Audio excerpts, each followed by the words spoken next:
Fala pessoal, tudo bem? Esse é mais um episódio do PBcast. Aqui quem fala é Léo Costa. E aqui quem fala é Lucila Costa e hoje a gente preparou um episódio muito educativo para vocês. Hoje a gente vai falar sobre opioides com a doutora Andréia Furlan. É isso aí, solta a vinheta.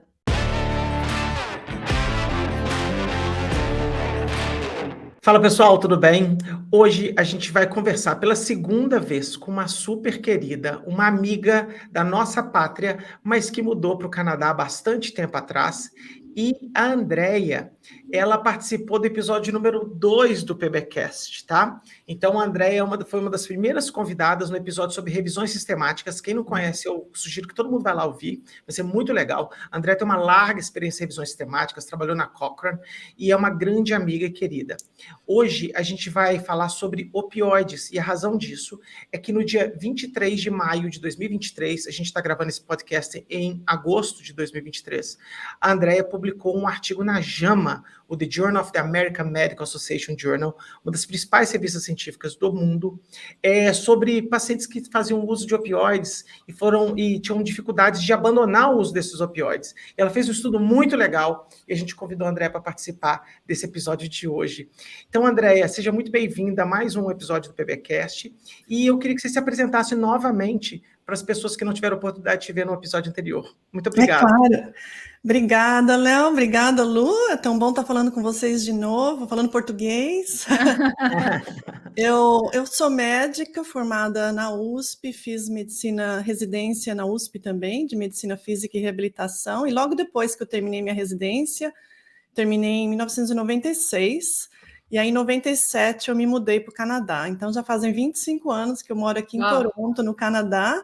Quando eu cheguei aqui, eu fiz doutorado em epidemiologia clínica, sempre trabalhei com a Cochrane Collaboration, aqui já me aposentei da Cochrane, agora eu sou editora emérita da Cochrane, no Cochrane Back Review Group, a gente fazia revisões sistemáticas para dor lombar. E eu sou médica aqui no Canadá, trabalho no Toronto Rehabilitation Institute, trabalho aqui como fisiatra na clínica de dor crônica, também sou cientista e também sou professora de medicina na Universidade de Toronto. Então, essa é a minha história aqui, eu sempre gosto de voltar e falar, escuto muito o podcast de vocês, adoro esse programa e é um prazer estar aqui falando com vocês hoje. Legal. Lu, eu posso recontar uma historinha? Pode, depois eu vou pedir uma coisa antes de a gente entrar na pauta também, vai você. Eu estava no Low Back Pain Forum em 2006, que foi em Amsterdã, na Holanda, e eu vi uma Andréia Furlan falando, e teve um momento na palestra, eu estava vidrado vendo você falando, Andréia, e você deu um escape de sotaque. Eu falei, essa mulher brasileira, ela não é canadense, tá? Eu não lembro o que era, mas eu lembro que assim, demorou uns 15 minutos para eu falar assim, porque te falaram que você trabalhava no Canadá, e eu falei, ela é brasileira. E aí eu cheguei e foi ali que eu conheci a Andréia. Eu sempre falo aqui no pessoal do podcast, Andréia, que congressos, uma das grandes vantagens de congresso é para congregar pessoas, é para conhecer pessoas. E eu acho que 100% das vezes que eu encontrei a Andréia foi em congresso, né, Andréia? E a gente sempre conversa, fala um pouco sobre o Brasil, sobre política, sobre as nossas famílias e sobre pesquisa. Então, eu queria lembrar isso para falar que a gente de vez em quando fala assim, é muito legal ir para o congresso. E para mim, a única razão que eu vou para o congresso é para encontrar pessoas. E eu também tenho uma história, mas posso contar agora? Claro. Pode contar. Esse estudo que nós vamos falar hoje sobre os opioides, eu sou a única pesquisadora que não é da Inglaterra, porque o estudo foi conduzido na Inglaterra. E eu estava em Campos do Jordão, no congresso que você organizou, o Fórum de Dor Lombar, estava apresentando um pôster e o Martin Underwood estava do meu lado apresentando outro pôster. E aí, quando ele viu meu pôster, que era sobre opioides, a retirada de opioides, foi aí que ele me convidou, ele falou assim, eu preciso de você nesse estudo que a gente vai começar a fazer lá na Inglaterra, e é por isso que eu estou envolvida nesse estudo randomizado que foi publicado no JAMA. Olha que legal. Que legal. É a beleza dos congressos, de a gente poder continuar fazendo colaborações de pesquisa sempre, né? Muito legal. Sabe o que eu queria falar, antes de entrar na pauta, que depois a gente não vai voltar. Na hora que a Andréia se apresentou, ela falou, né, que ela trabalha com dor crônica, eu tô vendo atrás dela um livro. Pega pra gente mostrar um pouquinho, Andréia. Fala antes da gente falar da pauta, fala um pouquinho desse livro, que é muito legal. Eu escrevi esse livro aqui para pacientes com dor crônica. porque eu tenho um canal do YouTube, ali também é outra plaquinha também, que agora já está com 500 mil de subscribers, mais de 1 milhão. Uau! Muito legal, Andréia, 560 muito mil. legal. E 50 milhões de visualizações, tem bastante Uau. gente. E aí o meu canal é justamente para falar para as pessoas que têm dor crônica, o que funciona, o que não funciona, porque que nem vocês combatem fake news, né, em tudo quanto é área, eu também tento combater fake news e pseudociência na área de dor, porque eles são alvo muito constante, né, de problemas e muita confusão. Então eu abri o canal. E aí o livro, basicamente, é um resumo do meu canal, é colocando todas as informações do canal mais organizadinho. O livro tem códigos QR Codes, né, que a gente fala, aí no Brasil é QR, que a pessoa pode acessar o vídeo. Então, olha que show. E aí tá indo super bem. Eu lancei o livro em abril e tá vendendo bastante. Quem sabe um dia a gente consegue traduzir para o português e trazer para o Brasil. Por que não, né? Eu Muito acho legal. que, André, a gente fez um episódio, né, o episódio 50 do BBcast foi sobre o livro Que Bobagem, da professora Natália Pasternak, e é o primeiro livro de ciência para o grande público em língua portuguesa. Entendeu? É engraçado que ela conta uma história para a gente que nos Estados Unidos, em países de língua inglesa, desde os anos 60 existem esses livros que contam algumas coisas que não são respaldadas pela ciência, e ela quis utilizar, teoricamente, pseudociências que são largamente utilizadas no Brasil, escrito por brasileiros em português. Então, assim, eu ia chutar que um livro seu, de uma médica brasileira, porque é engraçado, tem hora que a gente precisa dessa legitimação nacionalista um pouco, escrito na língua pátria, para ajudar as pessoas, porque eu acho que você tocou num ponto, André, que eu e a Lu estamos falando toda hora aqui no BBcast. Por exemplo, quando a gente fala de autismo, o paciente com dor crônica, ele está muito vulnerável. Ele está numa situação de vulnerabilidade muito fácil. E todo cidadão em situação de vulnerabilidade, ele é presa fácil para charlatanismo, para pseudociência, para utilizar tratamentos inúteis que não podem ajudar. Então, canais de informação quanto o seu são importantíssimos. É desespero, né? É desespero.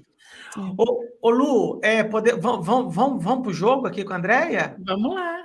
Andréia, de novo, a gente sempre gosta de começar de uma coisa bem simples para mais complexa. A gente vai comentar sobre o seu estudo no final do episódio. Explica para a gente o que são drogas opioides, essa categoria de medicamentos, por favor. São maravilhosas. Olha, é enviada por Deus mesmo, porque tem uma planta, né? A planta, a poppy seed, que é a papoula, né, em português, ela produz morfina e codeína.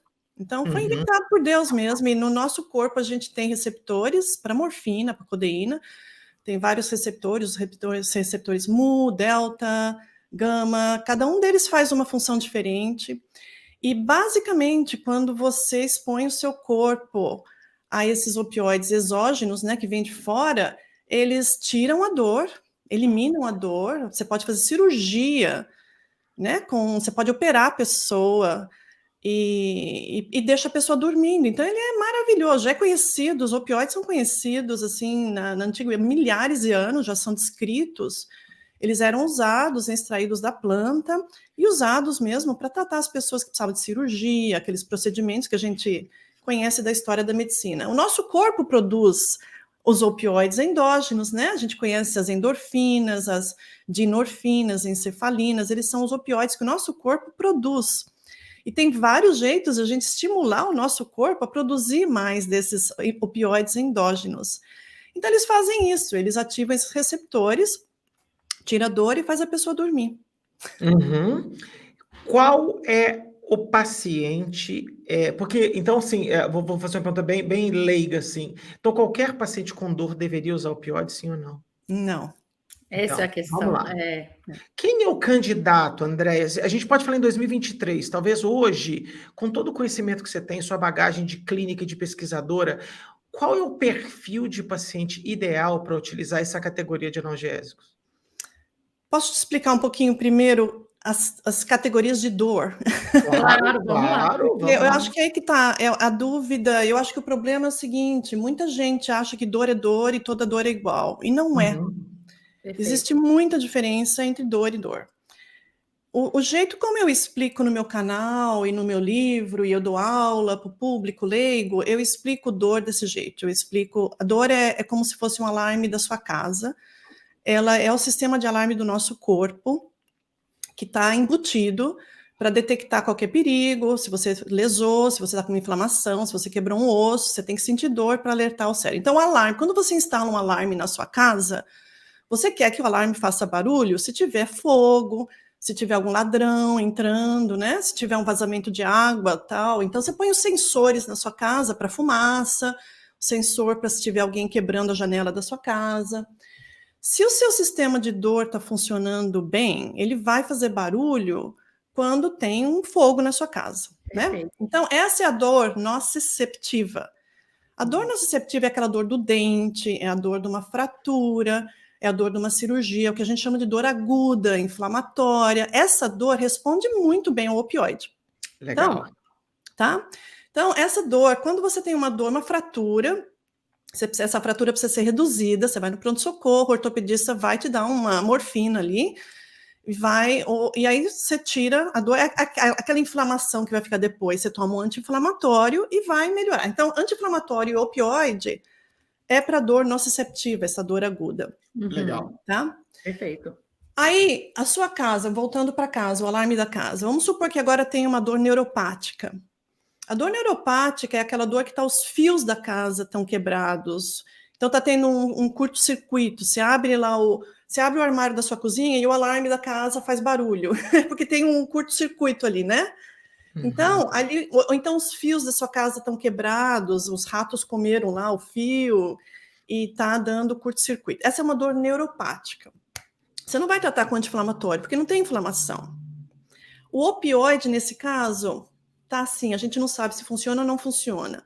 Mas a gente trata a dor neuropática com anticonvulsivantes, antidepressivos, porque eles diminuem essa atividade nervosa do nervo, eles param esse curto-circuito que está dando, o alarme está fazendo barulho porque está com curto-circuito lá. Então, você não vai chamar a ambulância e o carro de bombeiro se é o curto-circuito da casa que está fazendo o barulho, você entendeu? Então, o tratamento é diferente. Perfeita analogia. Tá? Então, se tem uma dor neuropática, você não vai dar anti-inflamatório, não vai resolver com anti-inflamatório, opioide, talvez. Agora, tem um terceiro tipo de dor, que é a dor nociplástica. A maioria das dores crônicas são nociplástica, é uma neuroplasticidade do sistema de dor. Então, no caso da analogia do alarme da casa, não está tendo fogo, não tem fumaça, não tem nenhum curto-circuito na casa, não tem dor nociceptiva, não tem dor neuropática, o sistema de alarme está disfuncional, ele está precisando ser regulado. Então, você chama a companhia do alarme. Perfeito. Então, está fazendo aquela barulheira na sua casa. Essa é a fibromialgia, por exemplo. A fibromialgia, a pessoa sente dor o tempo todo e o volume que ela de dor é muito alto, a intensidade da dor é muito alta. É como se você estivesse vivendo numa casa onde o alarme está fazendo barulho o tempo todo e aquilo muito alto. E o volume, o som está muito alto. E o problema é o seguinte, você chama a polícia, o carro de bombeiro e a ambulância, eles vêm falando, não tem fogo aqui na sua casa, a senhora... Acho que a senhora está imaginando esse barulho. Está na sua cabeça, está ficando louca, porque ninguém escuta esse barulho. Então, essa é a fibromialgia. Os pacientes eles ficam doidos, porque eles estão sentindo dor, mas os médicos olham para eles e falam assim, mas está tudo normal, você está doida, você está da sua cabeça. Vai fazer um pouco de exercício, vai perder peso, vai falar um pouquinho com o psicólogo, que você está, ó... E não é um problema de mau funcionamento do sistema de dor, você precisa regular. Perfeito. Você precisa regular o sistema de dor. Esse é o primeiro dos 8 passos... 8 passos para conquistar a dor crônica, esse de regular o sistema de dor é o primeiro passo. Legal. Então, assim, essa dor nociplástica não responde a opioides, ela pode piorar com opioides. A gente sabe que ela piora com opioides. Então, quando você me pergunta, opioide funciona para dor? Depende, que tipo de dor que a gente está falando. Excelente, Andréia. E essa diferenciação do tipo de dor não é de conhecimento de muitas pessoas que tratam dor, né? É o que é isso que eu falo no meu canal, no meu livro, é isso que eu estou tentando, é minha missão neste mundo, é que todo mundo saiba que existem pelo menos 3 tipos de dor e trata-se diferentemente delas. Andréia, a gente tem um grande amigo nosso, o professor Felipe Reis, ele é daqui, ele é do Rio de Janeiro, um grande Conheço. Ele amigo. já veio aqui na minha casa, aqui. Ele, que ele legal. tem atividades de pesquisa no Canadá, e também o Léo Ávila, também é um cara muito estudioso de dor, ele é do sul do país, ele é de Florianópolis, a gente gravou um PBcast com eles, e existem estudos Eu aqui do assisti, Brasil. eu escutei. Que legal. Esse episódio é marcante para a gente, porque ali eles explicam, inclusive, estudos de grades curriculares de cursos em saúde que não contemplam uma disciplina sobre dor. A gente fala de dor o tempo todo, em todas as categorias profissionais que envolvem saúde, enfermagem, fisioterapia, psicologia, medicina.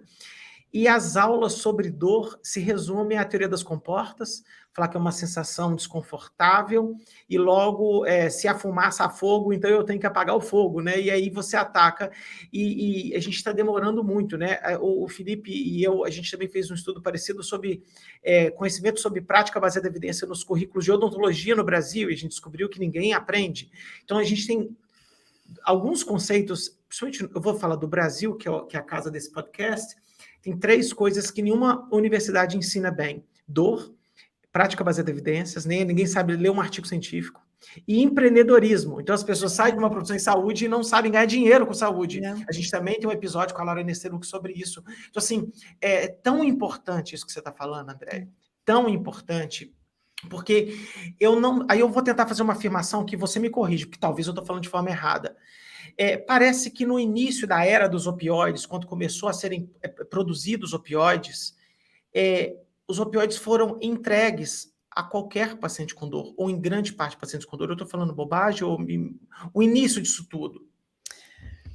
Quando a gente fala o início, é difícil falar o início, porque os opioides, o primeiro opioide que foi usado para medicina foi a heroína. A Bayer inventou a heroína em 1900. Então já tem 123 anos que é comercializado, e aí depois eles descobriram que a heroína era bem viciante, e aí acabou se tornando uma droga ilícita, mas a história dos opioides em medicina é muito antiga, não é uma coisa nova. Acho que o que você está tentando dizer que foi novidade foi na década de 90, o que os laboratórios, os grandes laboratórios conseguiram fazer foi criar um tablete onde o opioide era colocado porque todos os opioides são short acting, eles têm uma ação bem curta, de curta duração, com exceção da metadona. A metadona é o único opioide que, por si mesma, ela tem uma duração longa, tá? Mas todos os outros, oxicodona, hydromorphone, morfina, todos eles têm uma duração muito curta de horas, tá? Qual? Tramadol é um deles? Todos. Tramadol, codeína, todos, com exceção da metadona, tá bom? Tá bom. Então, eles duram 2 a 3 horas o efeito. Então, o que aconteceu na década de 90 foi que o laboratório conseguiu criar um tablete artificial, que são os Contin. Já ouviu falar de Oxycontin, Hydromorphone Contin, MS Contin? Eles conseguiram criar um tablete que libera esse opioide de uma maneira mais tardia. Então, ele consegue liberar o tabletinho vai liberando o opioide em 12 horas. Agora tem até tablete que liberam em 24 horas. Depois eles inventaram os patches de fentanil, que liberam em 72 horas. Então, quando eles inventaram esses tabletes, eles precisavam achar um mercado para usar os tabletes. Né? Então, quem que vai usar um tablete opioide, que dura 12 horas? Então, adivinha, eles falam assim, bom, deve ser uma pessoa com dor crônica. Foi aí que eles começaram, o marketing foi muito esperto, porque eles começaram a falar, bom, se a pessoa com dor crônica tem dor constante, pega uma pessoa com fibromialgia, ela tem dor o dia inteiro, então, em vez de ficar tomando 6 tabletinhos durante o dia, que dura 2, 3 horas, por que você não dá 2 tabletes para ela que duram 12 horas cada um? Ela só precisa tomar 2 tabletes por dia. Só que naquela época não se sabia muito sobre a dor nociplástica, porque a dor nociplástica, apesar dela ter sempre existido, não é que a dor nociplástica existe, agora sempre existiu, ninguém conseguia documentar. Foi por causa da Functional MRI, ressonância magnética do cérebro, eu não sei como traduz para o português, funcional. Funcional. É a ressonância funcional, né? Que conseguiu se ver e conseguiu se estudar o mecanismo da dor, que quando eles descobriram o mecanismo de dor nociplástica, e eles viram, peraí, mas se a gente dá em laboratório, é o seguinte, se você dá opioide para um animal ou uma pessoa que tem dor nociplástica, você aumenta o volume de dor. Então, na verdade, como a gente sabe que a maioria das dores crônicas tem um componente de dor nociplástica, na verdade, você só está aumentando a dor. E aí cria aquele ciclo vicioso, porque você dá opioide para a pessoa que tem dor crônica, ela se sente bem inicialmente, porque aquele opioide vai preencher os receptores mu e vai dar aquele alívio de dor, vai dar aquela sensação de, estou sentindo menos dor. Só que ele acaba, é que nem o cigarro, a nicotina, ele acaba criando uma dependência a ele mesmo, e depois a pessoa já nem tem mais aquele prazer com a nicotina, ela só continua fumando cigarro, porque se ela não fumar, ela tem os sintomas de abstinência. É isso que ele cria aquela dependência nele mesmo. Andréia, é porque eu anotei, eu fiz uma cola aqui sobre essa história da oxicodona, né? E parece assim, houve uma série de erros do que diz respeito a marketing mesmo, né? Assim, o marketing era um pouco misleading, eu não sei como é que fala isso em português também, Lô. Enganoso com as pessoas a promessa era muito boa das companhias farmacêuticas, né? Então, melhora de dor, muito eficaz e com baixa capacidade dos pacientes ficarem viciados com o uso da droga, ficarem dependentes. Na verdade, é difícil a gente julgar o passado com o que a gente sabe hoje. Verdade. Eu tenho muita dificuldade de fazer isso, porque hoje em dia a gente sabe muito mais e fica difícil você julgar o que aconteceu, quem tomou aquelas decisões 30 anos atrás. O que acontecia é o seguinte, tinha poucas pessoas naquela época. Os estudos que eram feitos naquela época eram com pouquíssimas pessoas que eram expostas a essa Oxycontin, que era esse tabletinho da oxicodona de longa duração, que durava 8 horas, na verdade. Tinha poucas pessoas expostas e o número de pessoas que ficavam viciadas era realmente pequeno, porque se vocês... Até hoje em dia, a gente sabe que se você expõe uma pessoa a um opioide contínuo, tomando sempre, o número de pessoas que vão ficar viciadas, que vão desenvolver uma opioid use disorder, que é o addiction, a doença, né, do vício, é pouco, é baixo, é de 5 a 10%, tá? Não é todo mundo, eu falo, 100% vai desenvolver dependência física, isso 100% desenvolve, mas... Explica a diferença entre os dois, André. Claro, a dependência física é um mecanismo que é inato do ser humano. Até os animais também têm. E a gente desenvolve dependência química não só a opioides, você desenvolve dependência química a cafeína, o café, nicotina. Tem gente que desenvolve dependência química a remédios para pressão alta, propranolol, corticoides também. Aqueles remédios para tratar gastrite, os PPIs, proton pump inhibitors, eles também causam dependência física. Dependência física é um mecanismo totalmente biológico, significa que se você tomar certas medicações todos os dias, o seu corpo habitua, e o dia que você não toma, seu corpo tem sintomas de abstinência. Legal. É o álcool também. Se a pessoa tomar álcool todos os dias, o dia que ele não toma, ele pode convulsionar. O grupo dos gástricos também estão nesse grupo, né? Exatamente. Ele para de tomar. O dia que ele para de tomar, ele sente uma gastrite, uma gastura enorme. E então, é a síndrome de abstinência. 100% das pessoas que usam opioides vão ter síndrome de abstinência se eles pararem abruptamente, tá? Isso é normal, não significa que a pessoa está viciada, nada. Até antidepressivo também tem isso. Antidepressivo também. Se a pessoa parar, ela sente uma agitação, não consegue dormir. Por isso que a gente fala, tem que parar de tomar devagarinho, vai diminuindo a dose, né, e vai te retirando aos poucos. Agora, o vício, o que a gente chama em inglês opioid use disorder, ou então alcohol use disorder, que seria, como que traduz isso para o português? Seria o vício ao álcool, né? A doença de vício ao álcool, doença do vício ao opioide. Ela é diferente, é uma doença psiquiátrica. Tá? Ela é diagnosticada por um especialista, que é especialista em doenças do viciantes mesmo, né, de substâncias. É uma doença onde a pessoa perde o controle, ela perde o controle de quanto ela está usando, ela sabe que está fazendo mal para ela, ela não consegue parar, e ela começa a fazer coisas absurdas só para ter aquela droga. Ela não consegue mais pensar em mais nada, não consegue mais dormir, não consegue mais manter um emprego, não consegue mais ir para a escola, não consegue estudar, não consegue tomar conta dos filhos, porque ela está agora com uma doença psiquiátrica. E tem tratamento. Doença para, e principalmente doença dos vícios de opioides, tem tratamento, que é muito bom. Você põe a pessoa na metadona, você põe a pessoa na buprenorfina, faz psicoterapia, a pessoa ela para de ter aquela loucura e volta a ter uma vida normal. Bacana. Então, essa é a diferença. Ô, André, posso usar esse momento, porque eu e a Lu lembramos, você já assistiu aquele filme Cake, da Jennifer Aniston?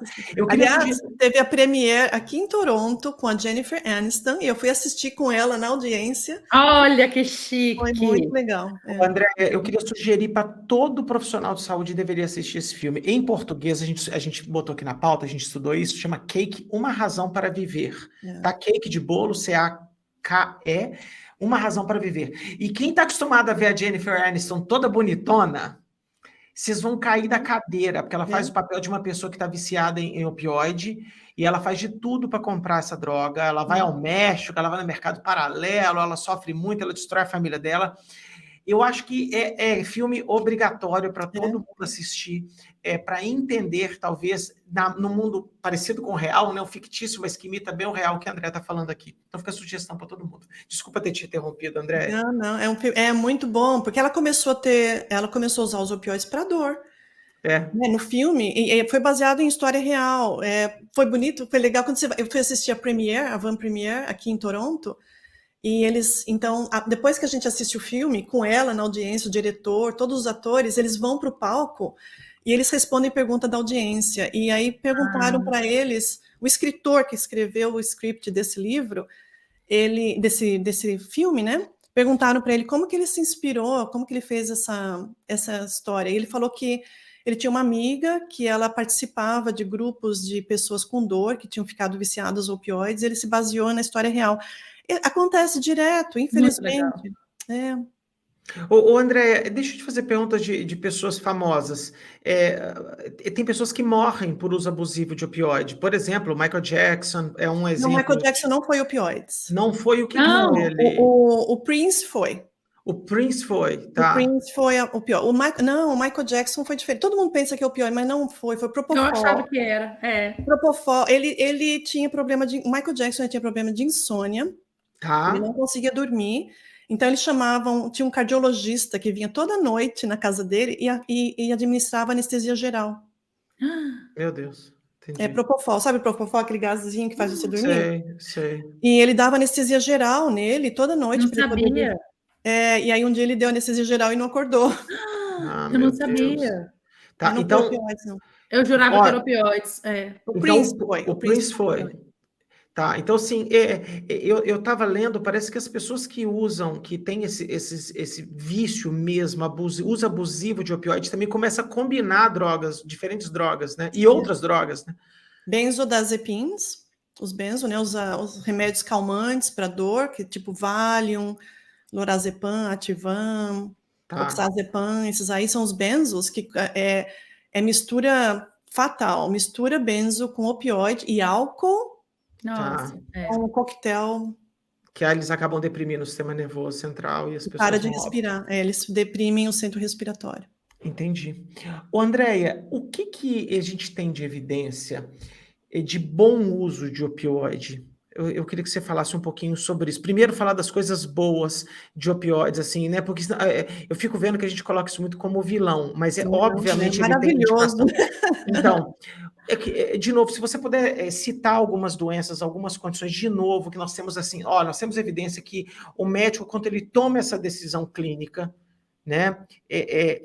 Porque eu não queria que o episódio ficasse assim, opioide, o malvadão da dor. Não é maravilhoso. Quando que a gente usa? O que a gente tem de evidência assim robusta que a gente pode falar assim? Quanto a pessoa... Porque às vezes o paciente está aqui vendo o podcast e fala assim, mas eu fui prescrito opioide quando eu fiz um pós-operatório, por exemplo, para a pessoa ter tranquilidade que ele tomou a coisa certa. Exatamente. Então, é a dor nociceptiva mesmo. Então, se a pessoa entender Essa dor nociceptiva é quando está tendo realmente uma lesão no corpo. Então, cirurgia, o cirurgião vai lá, vai cortar, vai... Eu tive uma cirurgia no meu pé umas semanas atrás. Eles me prescreveram opioide. Graças a Deus, eu não precisei usar, mas estava aqui em casa. Se eu precisasse, estava aqui. Mas não precisei, consegui controlar minha dor só com Tilenol e com acetaminofén e ibuprofeno. Mas cirurgia corta, né, as coisas lá, e esse tipo de dor que tem uma lesão ali. Então, uma fratura, uma dor de dente, uma apendicite, uma queimadura, né? Legal. Então, esse dor aguda, que você tem a lesão ali. Então, se tem um fogo na casa, você chama o bombeiro, ele vai vir e vai apagar o fogo. Então, é isso que o opioide vai fazer. Então, nessa dor aguda, de traumatizante, né, de inflamatória. A outra dor que também é muito... o opioide ajuda muito, é naquela dor que o câncer está crescendo, o câncer está lesando, porque o câncer, quando ele está dando metástase e ele está aumentando de tamanho, ele vai lesando as estruturas ali. Então, ele vai causando uma dor, vai comprimindo um nervo, dá uma inflamação. Então, essa dor de câncer, principalmente se a gente sabe que o paciente vai ser terminal, tem uma vida, né, não tão longa, vale a pena entrar com opioides, apesar de todos os efeitos colaterais, mas essa pessoa vai ter pouquíssimas chances de até desenvolver o vício, porque a vida dela é curta. O que precisa se tomar muito cuidado, aqui no Canadá é assim, porque o governo paga o opioide e manda para casa das pessoas, então as pessoas acabam acumulando muito opioide em casa. O que não se faz aqui, eu tive até uma aluna de mestrado que a tese dela, a gente está tentando fazer isso, e ela já terminou a tese, mas é uma barreira. Ela faz medicina paliativa, e eles prescrevem muito opioide, a quantidade é muito grande, porque o corpo vai desenvolvendo aquela tolerância, então você vai precisando, tem que aumentar sempre a dose. Então, esses pacientes com câncer, porque eles estão já desenvolvendo tolerância, a dose vai aumentando, quando eles morrem, quando eles falecem, na casa dessas pessoas tem assim um estoque que é maior do que tem em qualquer farmácia. Uau! E ninguém fala para a família o que tem que fazer com aqueles opioides. Tá. Tem que voltar para a farmácia, tem que devolver para a farmácia destruir, mas às vezes a farmácia até se recusa, porque as pessoas chegam lá com sacolas cheias de tablete de opioide. E isso tem um valor nas ruas tremendamente alto. A pessoa não sabe, mas ela pode fazer milhões de dólares vendendo isso no mercado ilegal.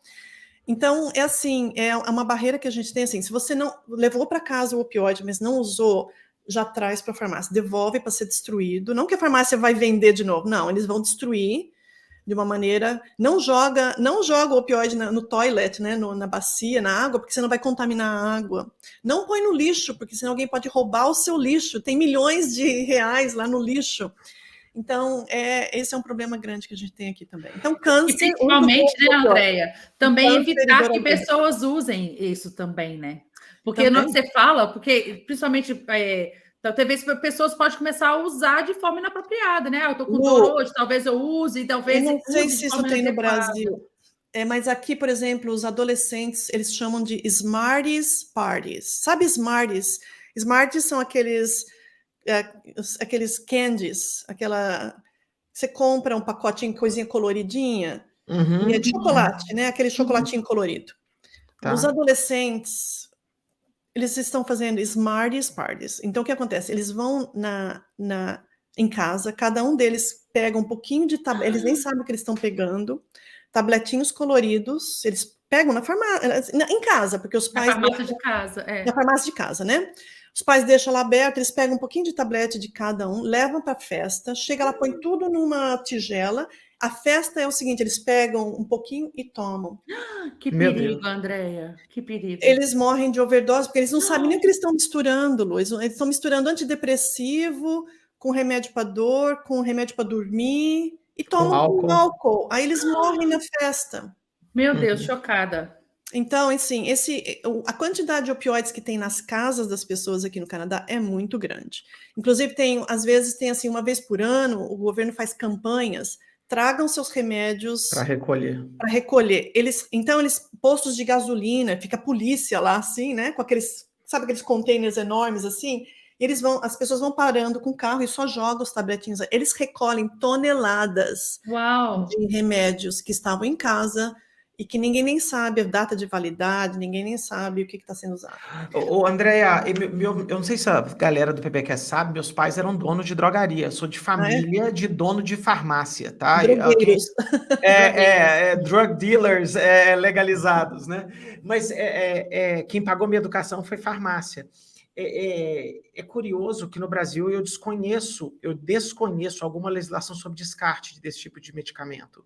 Mas na contramão disso tudo, Andréa, de tudo que a gente leu sobre opioide no Brasil nos últimos anos, parece que a prescrição de opioides é muito menor do que na América do Norte. Muito menor. Quando eu morava na Austrália, ainda durante o doutorado, o professor Chris Meyer, nosso amigo comum, ele falava muito sobre abuso de opioides. Então, ele disse assim, a Austrália estava numa direção muito parecida com a da América do Norte. Uma vez eu fiquei atrás de dados do Brasil e as pessoas estavam alarmadas com o aumento de prescrição no Brasil, mas que era, tipo assim, 50 vezes menor do que a Austrália, que era abaixo do Canadá e Estados Unidos. Então, assim, o que eu vejo de perigo aqui no Brasil, que aí eu acho que é onde a Lu fez o ponto, muito do Brasil é assim, ó, nossa, minha tia tá com dor, putz, eu tenho um resto de Tilex aqui, sabe? Por que você não toma? Essa coisa do brasileiro, até de boa fé a pessoa tá tentando ajudar e não deveria ajudar, né? Até porque, eu queria tocar nesse assunto também, André, eu percebi, lendo alguns ensaios clínicos de opioide, que muitos pacientes não toleram opioide. Então, nos ensaios clínicos de opioide, que eu li, de novo, muito de dor crônica, eu percebi que a taxa de abandono de tratamento é gigante. Porque, às vezes, primeiro, a pessoa não deve perceber benefício, porque a droga não é feita para aquilo, e dois, porque eles não toleram essas drogas. O que talvez é até bom, de alguma forma, mas o efeito adverso disso é que essa droga está solta dentro da caixinha da drogaria de todo mundo dentro das casas. Então, é muito comum fazer o que você fez, compra opioide, já pensando que vai piorar, você não usa, mas agora você tem sei lá, 20, 30 comprimidos de opioide na sua casa, que você tem que tomar muito cuidado com o que vai fazer. No Brasil, eu desconheço. Se alguém no podcast souber que tem programas de descarte, drogaria não recebe de volta. Isso eu estou afirmando com certeza absoluta. Não há programa. A gente recebe pilha, bateria de celular, mas não recebe remédio de volta. Isso é um tópico importante, né, gente? Porque muitas vezes a André falou uma coisa muito legal, não só para opioide, mas muitas vezes sempre a sobra de remédio. Eu até brinco assim, quando as pessoas questionam, não fez tratamento completo, quase ninguém toma a cartela completa da forma que foi prescrita pelo médico. Então, sempre a sobra. E a gente, muitas vezes, quando faz uma faxina em casa para limpar a farmácia, a gente joga no lixo. Olha o perigo disso, né? E é perigoso mesmo, qualquer medicamento, porque a gente nunca sabe a pessoa que vai abrir esse lixo e como vai utilizar esses medicamentos. Então, é uma forma bem legal, e é legal o que ela falou, se alguém souber, que a gente possa vir divulgar depois como descartar esses medicamentos. Talvez eu vou perguntar para o nosso jogador eterno do PBcast, o André Bach, que é um farmacologista, um cara maravilhoso, André, esse cara é diferenciado. Perguntar para ele, porque com certeza tem alguma legislação disso no Brasil, mas aquela coisa de Brasil, né? Tem a legislação, mas ninguém sabe onde é que está, como que faz, como que executa. Isso que a André está falando é muito perigoso. Ao meu ver, é muito perigoso. Legal. Andréia, vamos entrar no seu estudo, porque eu queria muito entender agora. Lu, eu estou perdendo alguma coisa, Lu? Desculpa. Não, tá não. Qualquer coisa eu te chamo. Tá bom. Andréia, conta sobre esse estudo. Primeiro, Andréia, quem é pesquisador sabe, meus parabéns. JAMA não é para qualquer um, tá? JAMA não é para qualquer um. JAMA, New England Journal of Medicine, Lancet, BMJ, esses tipos de revista. Você pode, às vezes, ser um pesquisador maravilhoso e, às vezes, você vai passar uma vida inteira tentando publicar um artigo na JAMA e não é porque você não é competente, é porque o funil é curto mesmo. Eles só publicam coisas que tem impacto gigantesco. Então, dependendo da sua área de atuação, não é que igual eu falo, né, eu sou fisioterapeuta, quando eu publico as minhas coisas de fisioterapia, é importantíssimo. Mas talvez a JAMA não vai ter interesse, o público leitor da JAMA. Então, assim, Andréia, a gente precisa muito aplaudir pesquisadores que conseguem publicar nesse tipo de revista. Então, de coração, eu estou mandando meus abraços virtuais aqui para você. Conta para a gente o seu estudo, o que foi feito, quem eram as pessoas, vamos conversar sobre ele. E foi bem difícil publicar. E nós escolhemos uma revista, apesar do estudo ter sido feito na Inglaterra, a gente escolheu uma revista americana, porque a gente queria justamente impactar o mercado americano, que Estados Unidos e Canadá, o uso de opioides é simplesmente enorme, enorme. Que legal a decisão de escolher uma revista americana por causa disso. Esse estudo foi feito na Inglaterra. A Harbinder Sandhu, ela é uma psicóloga, e o Martin Underwood é um médico de família. Eles tiveram essa ideia de fazer esse estudo na Inglaterra, porque na Inglaterra também muita gente estava usando opioides para dor crônica, e assim, por anos, 10 anos, 15 anos, 20 anos, e nunca ninguém falou para eles assim, mas peraí, você pode parar de usar esse opioide? E vai só continuar prescrevendo. Esse é o problema que a gente tem aqui no Canadá e Estados Unidos também. Essas pessoas começaram a usar opioides, tem dor crônica, e pelo fato aquilo que eu expliquei antes, pelo fato do opioide ter sido prescrito no começo, ajudou aquela pessoa com dor no começo, dá aquela sensação de melhora de dor, mas aí você vai aumentando a dose porque o corpo desenvolve essa tolerância. Tolerância significa para ter o mesmo efeito, você precisa aumentar a dose, então vai aumentando, vai aumentando, vai aumentando. E se a pessoa, às vezes, ela tenta parar, muitos dos meus pacientes, eles falam assim, ai, doutor, eu preciso desses opioides, porque se eu paro de tomar um dia, ou eu esqueço de tomar um dia, ou eu vou viajar, esqueço de levar, a minha dor volta. Eu falo, não é a sua dor que voltou, não, é que você está tendo sintomas de abstinência. E os sintomas de abstinência do opioide incluem dor de cabeça, dor de barriga, dor muscular, inclui náusea, vômito e diarreia, e uma agitação, e você não consegue dormir. Então, quem que gosta de sentir tudo isso? Ninguém. Aí a pessoa vai... Aí ele põe um tabletinho na boca, daí meia hora já começa a preencher aqueles receptores e os sintomas vão embora. Então, o que a pessoa pensa? A pessoa está condicionada. É aquele condicionamento do Pavlov. Lembra o cachorrinho que saltava só quando ele escutava lá o barulhinho? A pessoa fica condicionada. Eu tive um paciente que falou para mim assim, eu ponho o tablete na minha boca e os sintomas já vão embora. Eu falei, meu Deus do céu, isso é totalmente condicionamento, porque nem deu tempo do tablete chegar no seu estômago e ser absorvido ainda. Então, as pessoas criam aquela dependência psicológica, aquele condicionamento, e essa dependência biológica, que é a dependência química, que é natural. Bom, o estudo foi feito, então, o seguinte, quando eu fui para Campos do Jordão, quando que foi o Congresso de Campos do Jordão? 2014. Então, 2014, 9 anos atrás, eu estava lá, e aí o Martin chegou para mim e falou assim, André, a gente está pensando em fazer um estudo na Inglaterra para retirar os opioides das pessoas.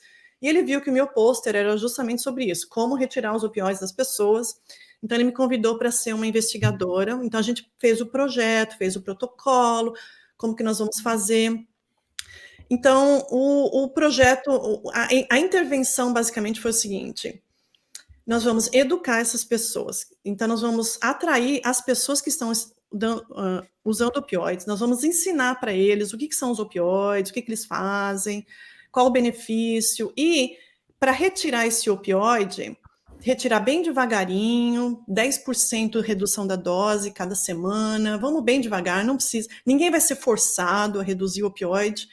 E essas pessoas vão ter, tipo assim, uma pessoa que vai ajudar eles. E essa pessoa que estava ajudando eles era um outro paciente que já tinha sido retirado. Essa foi a beleza. Olha, que legal. Nós pegamos pessoas que tinham usado opioide, tinham parado de usar opioides, treinamos essas pessoas para serem educadores. Que legal. Uau, que legal. Eles estavam... Porque um paciente, ele gosta muito de escutar outro paciente, a experiência dele. Às vezes ele não acredita no que eu falo, mas ele acredita o que um outro paciente que passou por isso fala. Então, nós treinamos esses pacientes educadores, treinamos enfermeiros, enfermeiras, tinha ligação por telefone, mas eles ficaram 3 dias, eram 3 dias inteirinhos recebendo educação, assistindo filminho, em grupo, discutindo em grupo. Aí eles começaram, então, a reduzir os opioides, e o grupo controle, então, não recebeu toda essa atenção. Eles receberam um livro, que eu escrevi um livro sobre opioides, eles escreveram... Todo mundo recebeu o livrinho.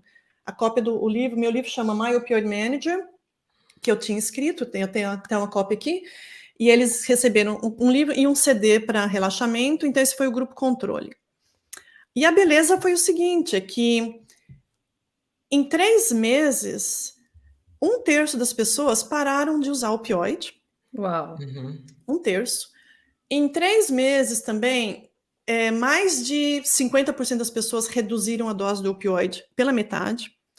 E a beleza foi o seguinte, ninguém piorou da dor, Legal. a dor ficou a mesma. Nós também não fizemos a dor ficar melhor. A intenção não era a dor ficar melhor, porque a gente não estava fazendo um tratamento para dor. Mas não pioramos a dor. E a qualidade de vida, de sono, os efeitos colaterais. Uma das razões pela qual eu não tomei o opioide depois da minha cirurgia é porque eu tenho esse problema da intolerância. Eu tenho náusea, o meu intestino para quando eu tomo opioides. Eu sei porque eu tomei depois que eu tive a cesárea. Então, as pessoas nesse estudo que foi publicado no JAMA falaram assim, eu não sei por que eu estava tomando, porque eu estou agora na metade da dose que eu estava antes, eu tenho menos efeitos colaterais, meu intestino voltou a funcionar, não tenho mais tanta náusea, eu tenho mais apetite, eu estou mais acordado, porque outra coisa também que os opioides fazem é ceda a pessoa. Então, eu consigo pensar melhor, eu consigo me concentrar melhor. Então, esse é o estudo que a gente publicou. Nós randomizamos 604 pessoas. Uau! André, você comentou com a gente um pouquinho sobre o recrutamento desse estudo. Conta essa história para o pessoal saber. Nossa, eu nunca vi isso na minha vida, Lu. A gente fala assim que quando você começa a fazer um estudo randomizado, os pacientes desaparecem. Parece que, de repente, assim, você quer fazer o estudo randomizado, fala, cadê os pacientes? Eu preciso randomizar. Exatamente assim. Pacientes, né, para randomizar. A gente teve o problema oposto, porque quando a gente nós calculamos a amostra, né, que a gente precisava inicialmente para detectar fechamento primário, e a nossa amostra inicial era de 400 pessoas, então a gente precisava de 400 pessoas para randomizar. E a gente tinha 3 anos para fazer o recrutamento. Esse randomized trial demorou 5 anos. 1 ano para planejar, 3 anos para recrutar e 1 ano para analisar e escrever, né? Então, a gente tinha, será que a gente consegue recrutar 400 pacientes em 3 anos? Lu, quando chegou no final dos 2 anos de recrutamento, a gente já tinha recrutado 400. E tinha gente ligando, implorando, tinha uma fila de espera de gente que queria continuar o estudo. Só que aí a gente teve que aplicar de novo para a comissão de ética para pedir permissão para recrutar mais pessoas. E aí a gente conseguiu incluir 2 fechamentos primários. Olha, que legal. Então, como a gente aumentou a amostra, então a gente falou assim, vamos então continuar recrutando até mais o 3º ano. E aí a gente aumentou para 600 e conseguimos 2 fechamentos primários. E quando a gente terminou com 604 pacientes randomizados, ainda tinha gente pedindo para ser randomizado. Que legal, André. Você vê que as pessoas querem parar de usar, né? E é legal que... Olha, você falou um monte de coisa que eu anotei aqui, assim, que é bárbaro a gente pontuar, assim. A primeira coisa é que muitas pessoas cobram a agilidade da ciência, e a ciência bem feita, ela é lenta, né? Você falou 9 anos de um planejamento e 5 anos para conduzir um estudo de excelência e qualidade, e para a gente ter uma resposta tão precisa igual você tem agora. E outra coisa que eu notei que é brilhante na sua fala é o papel da educação. A gente reforça isso aqui em todos os podcasts. As pessoas, principalmente profissionais da saúde, e voltando para o nosso Brasil, assim, cada dia que a gente vê consultas menores, com tempos menores para conversar com os pacientes, e a importância de educar, de orientar e conversar. A Andrea deu vários exemplos aqui do paciente não querer parar de usar a droga por os sintomas que tem. E ninguém quer sentir, a André falou muito bem. E na hora que você educa, você fala, olha, você está sentindo isso pela retirada, e pode ser coisa simples, né? Eu brinco assim, o Léo que toma muito café, ele tem sintomas com a retirada da cafeína. Teve uma vez que ele participou como voluntário de um clinical trial na Austrália, e ele teve uma dor de cabeça absurda, e aí que ele, sem querer, quebrou o cegamento. Chamava The Coffee Trial, Andréia. E era um... Depois, vamos contar essa história rapidinho, Lu? Era um ensaio clínico para saber se era possível fazer um ensaio clínico todo pela internet. Então, eles inventaram um estudo que chamava The Coffee Trial. Então, eles randomizavam pessoas que tomavam café a tomar café cafeinado ou descafeinado, mas eles não sabiam. Então, eles mandavam o café para casa da gente e falaram, corta a Coca-Cola, corta qualquer fonte de cafeína e você vai tomar esse café.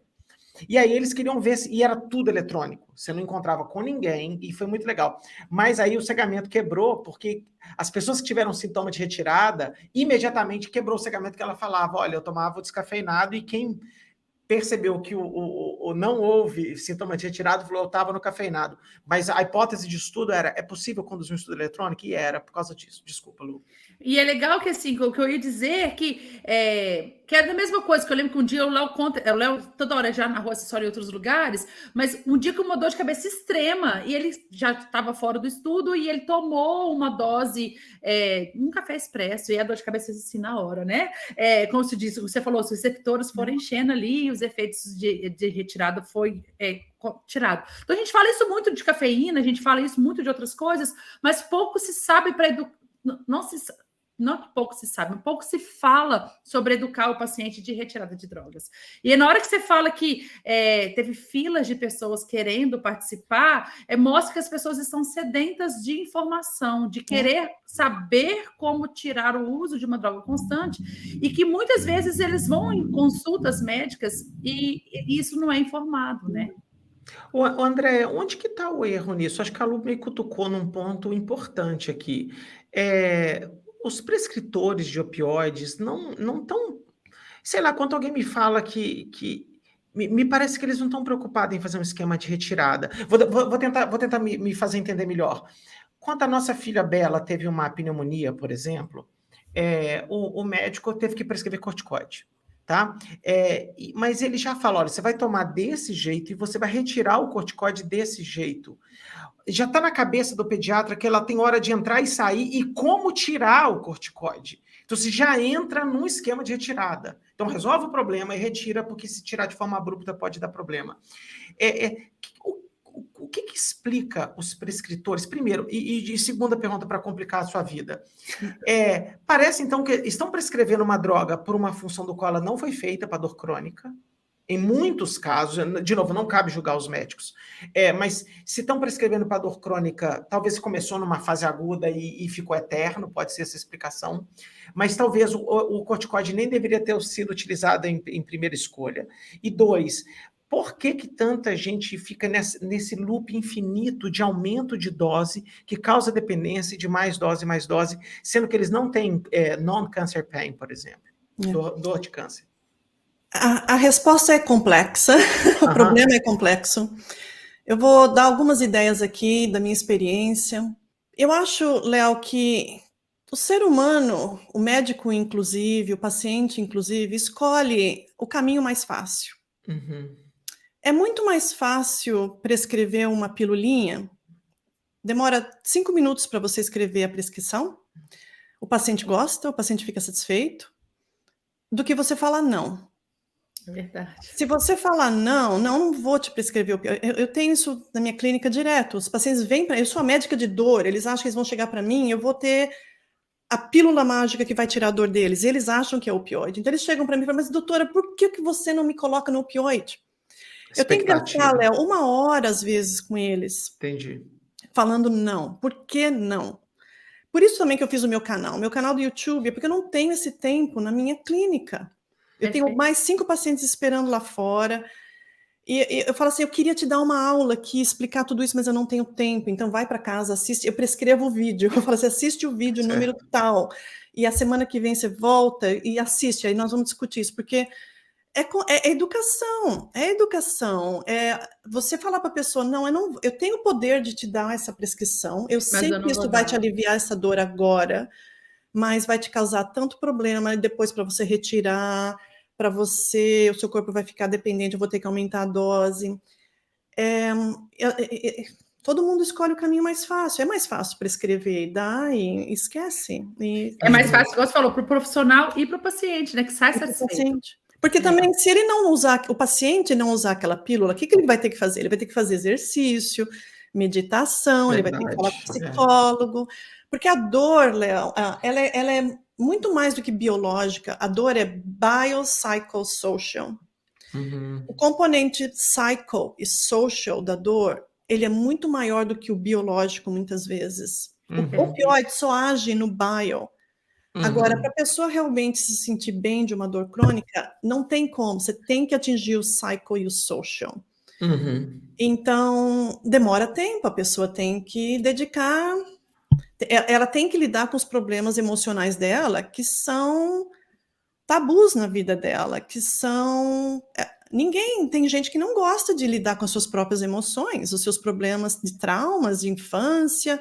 Nós sabemos que traumas de infância, psicológicos de infância, são um dos maiores causadores de dor crônica. Mas quem quer ir lá, volta para a infância e fala assim, bom, vamos voltar lá. Meus pais são divorciados, minha mãe tinha depressão, meu pai foi para a cadeia, ninguém cuidava de mim, eu fui abusado pelo primo, e você quer esconder tudo isso, e não quer falar sobre isso, você quer esquecer, só que o corpo lembra. E na vida adulta, essas emoções, elas aparecem às vezes como dor crônica. Então, é um problema complicado.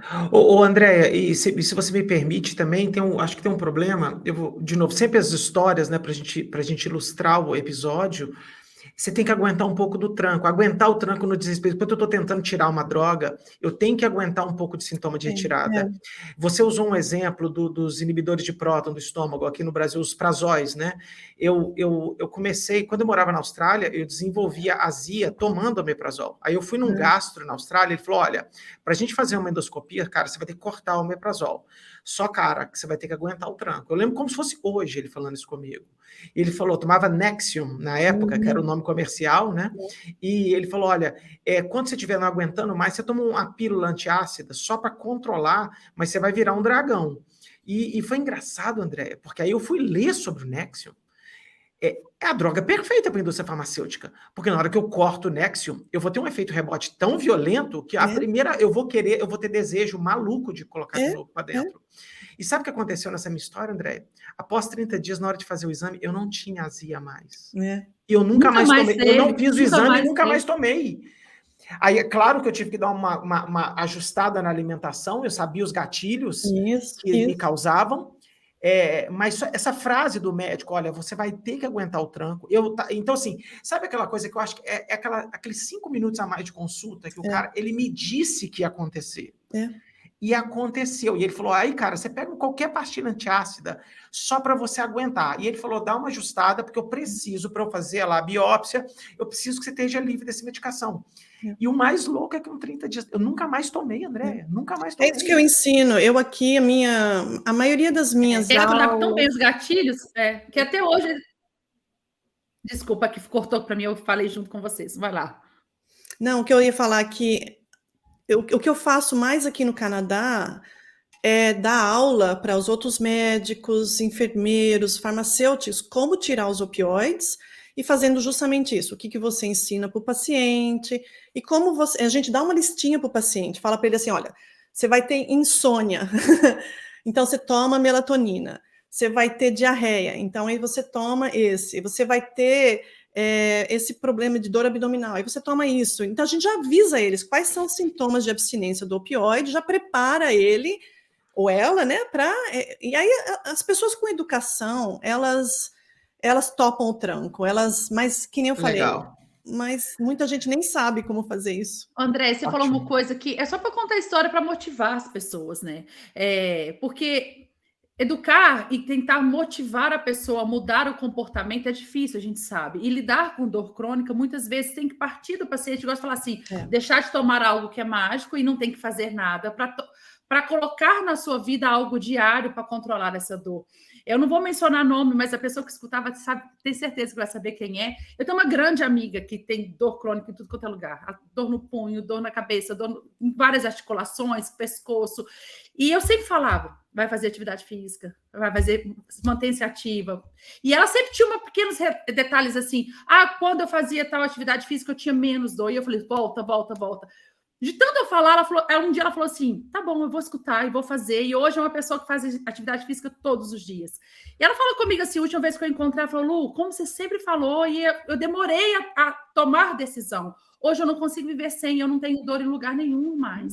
E é nítido aquela frase que você fala, semana que eu não consigo fazer, a dor começa a querer aparecer. Hoje não tomo mais medicamento, que tomava vários, e hoje se mantém o controle dessa dor crônica com atividade física. Então, é muito importante as pessoas saberem que as nossas atitudes podem mudar e ajudar a realmente combater essa dor crônica de outra forma que não seja medicamentosa. Mas tem que partir da vontade da gente querer fazer também. Que lindo. Ela está abrindo a farmacinha dela lá no cérebro, produzindo um monte de endorfinas. Isso.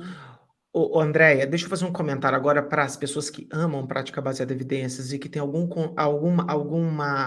conceito já mais solidificado de estatística, tá? Eu estava observando, a gente fala muito que, em média, a gente tem poucos tratamentos com tamanho de efeito muito importantes. Isso não se aplica para o seu estudo, porque o estudo da Andréia, ele tem um odds ratio de 5,55. O intervalo de confiança vai de 2,8 a 11, 10,99, tá? Tô colando aqui da minha cola que está do meu lado. Ou seja, no pior cenário, você tem um odds ratio de 2,8 e no melhor cenário pode chegar a 11, desculpa. É simplesmente sensacional esse programa, André, é simplesmente sensacional. Então, assim, eu queria muito cumprimentar quem teve a ideia, mas eu queria fazer uma pergunta mais capciosa em cima disso, tá? Agora eu vou num outro ponto da estatística, na melhora intragrupo. E aí, André falou muito bem que 1/3 das pessoas do grupo tratamento descontinuaram o opioide, foi a 0. E no grupo intervenção, 7%, no grupo controle, no usual care, 7%. Então, 29 menos 7 dá 22. A diferença absoluta foi uma redução de 22%. Só uma coisa, isso foi se mantido por 1 ano. A gente seguiu essas pessoas por 1 ano. Uau. E eles continuaram não usando opioide. Mas deixa eu tentar fazer o papel do pessimista aqui. Ainda cerca de 60%, 70% não conseguiram parar. Se você fosse fazer esse estudo de novo, otimizar essa intervenção que vocês fizeram, que, de novo, é gigante o impacto. O que mais, na hora que acabou o estudo, falou, o que a gente poderia ter feito de diferente?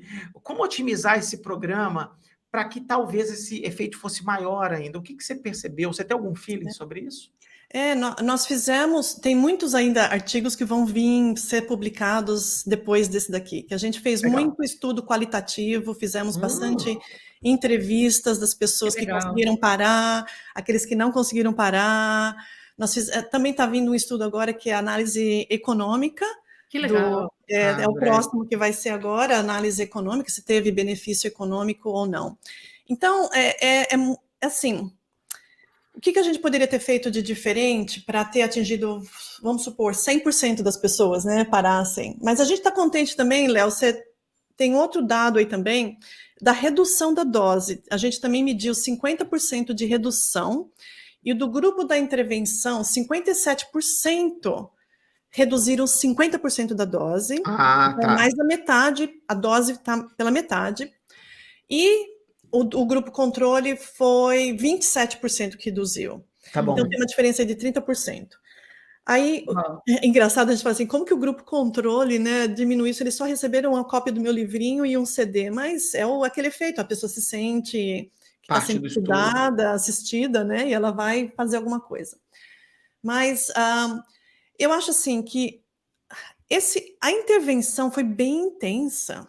Eram 3 dias de aulinha, com a pessoa que tinha dor, com os enfermeiros, com o médico, 3 dias, depois mais ligações de telefone, depois mais conversa com o médico que estava prescrevendo, tinha um aplicativo que a gente desenvolveu para ajudar o médico a calcular a dose que ia reduzir, que a gente não queria que eles fizessem rápido.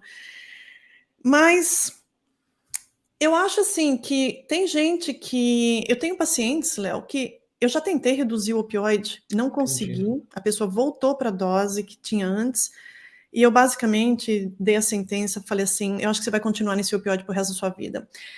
Na minha opinião, tem várias coisas que causam isso. Pode ser que a dor que a pessoa tenha seja uma dor que está lá nociceptiva e está respondendo, pode ser. Outra coisa também é o seguinte, o momento que você começa a dar opioides exógenos para o seu corpo, o opioide endógeno para de ser produzido. E quando a gente tenta parar todo o opioide exógeno, e você tem que, agora o corpo dele tem que produzir as endorfinas dele, tem gente que não vai conseguir. Eu acho que certas pessoas não vão ser capazes de abrir aquela farmácia interna e produzir os opioides endógenos deles. Está inibido permanentemente.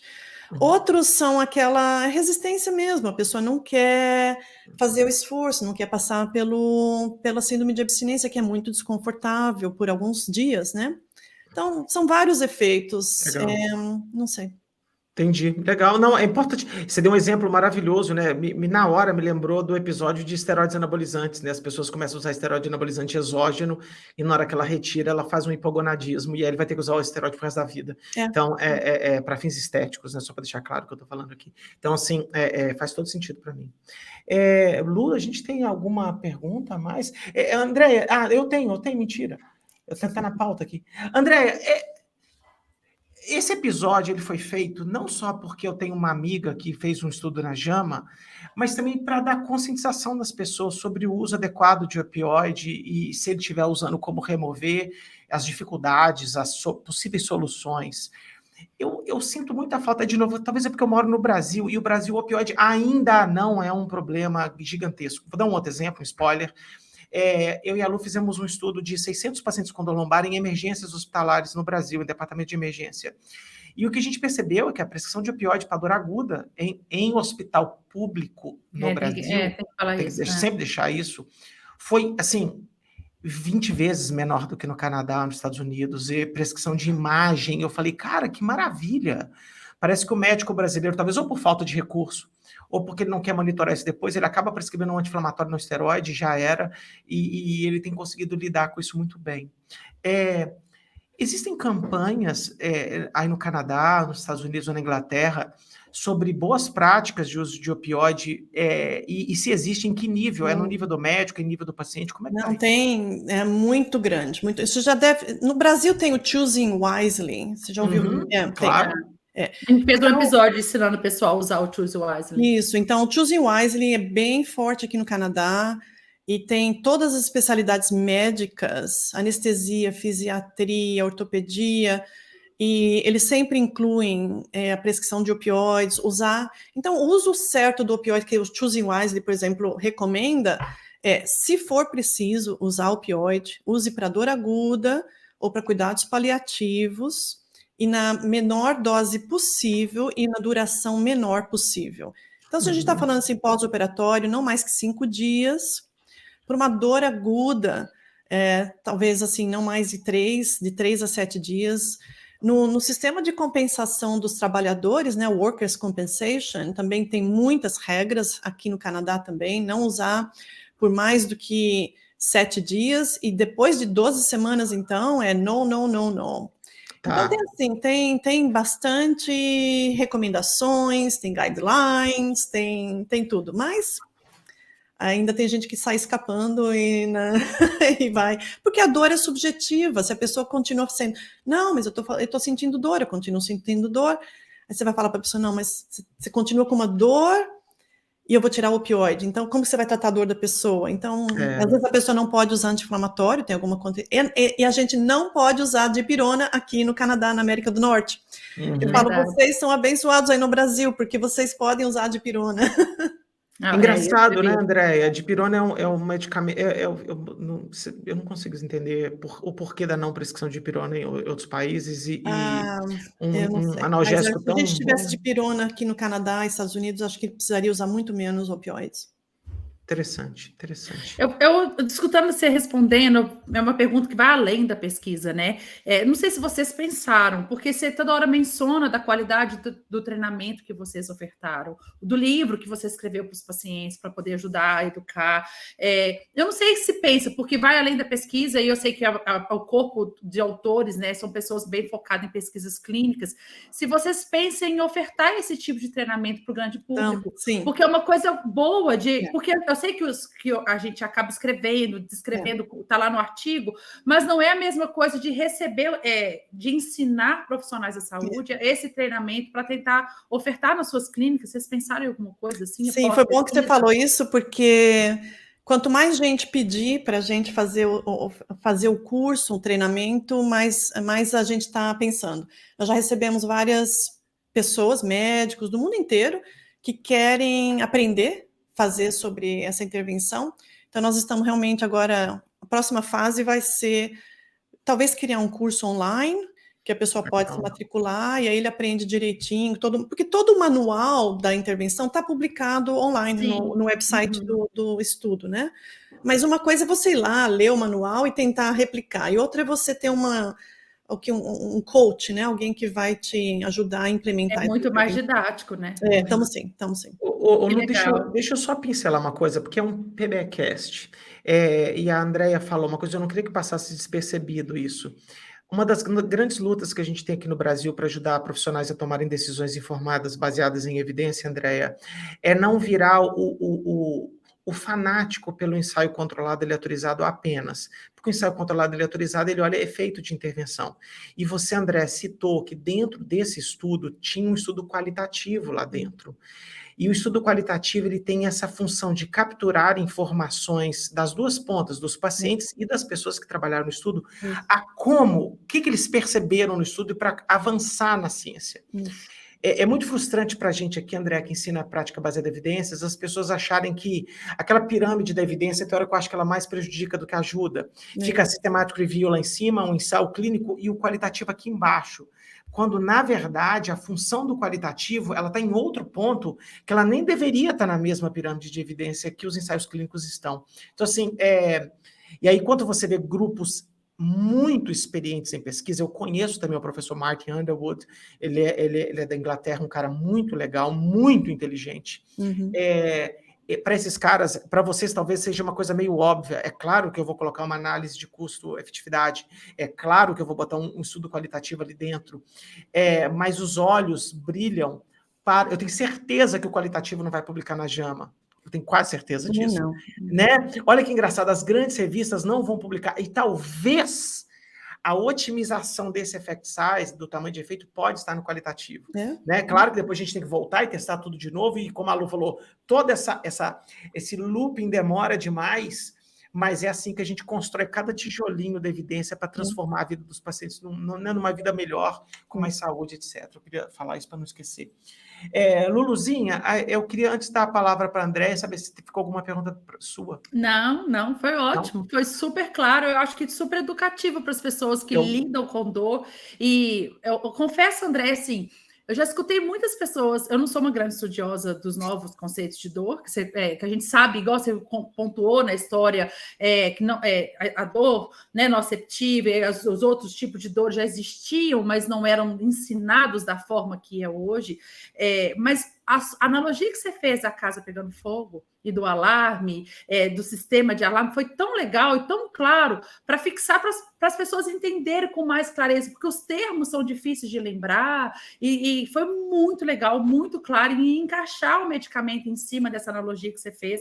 Eu só tenho a agradecer, que eu acho que vai ajudar bastante as pessoas, tanto as pessoas que lidam com pacientes com dor, quanto as pessoas que usam esse tipo de medicamento, para entender o que está acontecendo com eles mesmos, da interpretação dos tipos diferentes de dor que existem. Legal. Andréia, suas considerações finais, alguma coisa que você gostaria de deixar de mensagem para a galera, para a gente encerrar o nosso episódio? Não, só gostaria de dizer que opioide é uma ferramenta que a gente tem na nossa caixinha de ferramenta, mas não é a única ferramenta. Eu acho que tem gente que, quando olha para a sua caixinha de ferramenta ali, você tem que ver várias coisas, né? E o opioide é uma coisinha que está lá, pode ser usado, bem usado, em conjunção com outras coisas, tem os seus benefícios, mas está lá, não é para ser descartado, não é o vilão, é uma coisa muito útil, mas não é a única ferramenta na sua caixinha de ferramentas. Se você só pensa, para toda dor, eu vou dar essa pílula e essa pílula vai ajudar todo mundo, não pense só assim, tem muitas outras coisas que você tem que colocar na sua caixinha de ferramenta. Maravilhoso. Luluzinha, onde as pessoas podem te encontrar, meu bem? Eu estou sempre aqui no PBcast e também lá no Instagram, Lucila_Costa. Andréia, onde as pessoas podem te encontrar? A gente vai depois colocar na descrição do vídeo em detalhes para você. Eu acho que eu tenho o canal do YouTube, que é Dr. Andrea Furlan. Tem o meu website também, que é www.doctor, escrito D-O-C-T-O-R, andreafurlan.com. Também estou no Instagram, como Dr. Andrea Furlan. E também no Twitter, tudo é Dr. Andrea Furlan. Maravilhoso, maravilhoso. Maravilhoso. A gente vai colocar todas as descrições aqui embaixo. Legal. E se você tiver no Spotify, nas plataformas de podcast, está na descrição do áudio, por favor, coloquem lá, tá? Pessoal, se vocês não seguirem o canal do Léo e da Lu, Prática Baseada em Evidências, no YouTube, eu vou desejar que você tenha problemas de vício em outros canais e você vai perder as informações. Claro que não. Vocês vão me encontrar no Leo_Costa_PBE, aqui no canal do YouTube, que chama Prática Baseada em Evidências, lá no TikTok, no Ciência de Verdade, e lá na Cracolândia, o Twitter, LCOS3060. Depois eu te explico o que é Cracolândia, Andréia. Gente, muito obrigado, Andréia. Você é um amor, a gente te ama. Muito obrigado. Um beijo na sua família. Espero te ver em breve, tá bom? Um super abraço e até o próximo episódio. Andréia, tem que mandar beijo na hora de ir embora. Todo mundo manda um beijo. Beijão. Beijo, gente. Tchau, tchau. Tchau, tchau.